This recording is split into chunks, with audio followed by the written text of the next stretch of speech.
வணக்கம். நம்ம காங்கை தொகுதி மக்களே, நான் சத்யவர்ஷா இந்திய அரசியல் அமைப்பு ஆலோசகராக பணியாற்றி வருகின்றேன். அனைத்திந்திய அண்ணா திராவிட முன்னேற்றக் கழகம் தான் ஆட்சி அமைக்கப் போகிறது என்பது தமிழ்நாடு முழுவதுமே ஒவ்வொரு மாவட்ட ரீதியாக, தொகுதி ரீதியாக மக்களுடைய ஆரவாரமான கூட்டம் பிரதிபலித்து கொண்டிருக்கிறது. வரப்போகிற ஆட்சி அமைப்பு அனைத்திந்திய அண்ணா திராவிட முன்னேற்றக் கழகம் தான். நடந்த அநீதிக்கு தீர்வு எட்டப்படும் என்று ஒவ்வொரு மக்களுமே வாக்களிப்பதற்காக காத்து கொண்டிருக்கின்றார்கள்.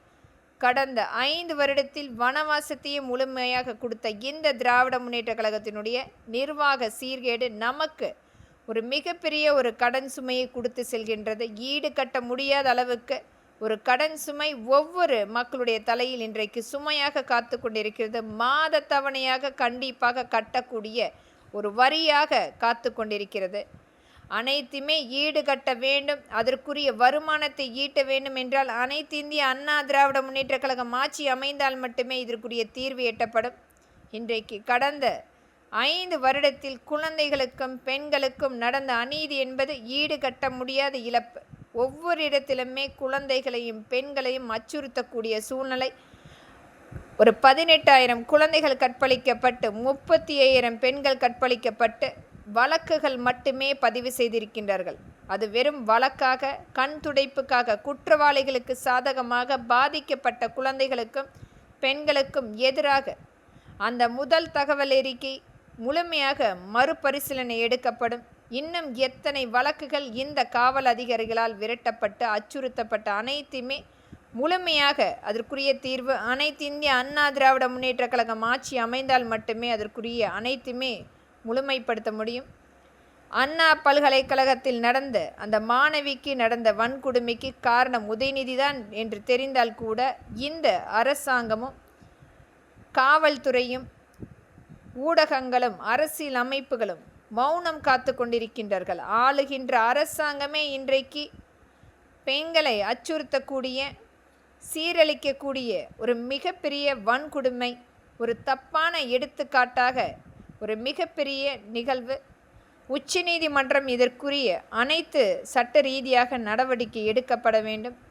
ஒவ்வொரு இடத்திலுமே நம்மளுடைய வளமுள்ள மாவட்டங்களை கைப்பற்ற வேண்டும் என்று செய்து கொண்டிருக்கும் இந்த திராவிட முன்னேற்ற கழகத்தினுடைய மிகப்பெரிய வன்மம் ஒவ்வொரு இடத்திலுமே ஆக்கிரமை செய்து விவசாய நிலங்களை கைப்பற்றுவது, தொழிற்சாலைகளை கைப்பற்றுவது, தரிசு நிலங்களை கைப்பற்றுவது, பினாமி நிறுவனங்களாக மாற்றிக்கொண்டிருக்கிறது.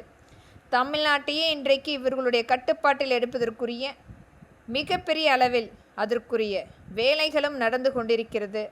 அனைத்து மக்களுக்குமே இன்றைக்கு வஞ்சித்து செல்கின்ற இந்த நிர்வாக சீர்கேடான ஆட்சி திராவிட முன்னேற்ற கழகத்தினுடைய விளம்பர மாடல் நமக்கு தேவை என்று மக்கள் தீர்மானிக்கப்பட வேண்டும்.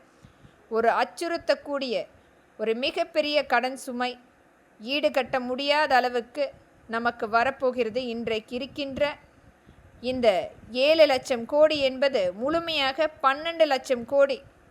இனி வரும் காலங்களில் நமக்குரிய அந்த வருமானத்தை ஈட்ட வேண்டும், அரசாங்கத்தை முழுமையாக நடத்த வேண்டும். அனைத்து இன்றைக்கு இருக்கின்ற ஒவ்வொரு அரசு ஊழியர்களுக்கும் அனைவருக்குமே அதற்குரிய அந்த சம்பளம், அவர்களுக்குரிய நலத்திட்டங்கள் அனைத்துமே எடுத்து செல்ல வேண்டும் என்றால் வருமானத்தை ஈட்டக்கூடிய அனைத்து வகையிலுமே சமாளிக்கக்கூடிய ஆட்சி அமைப்பு அனைத்து இந்திய அண்ணா திராவிட முன்னேற்ற கழகம்தான்.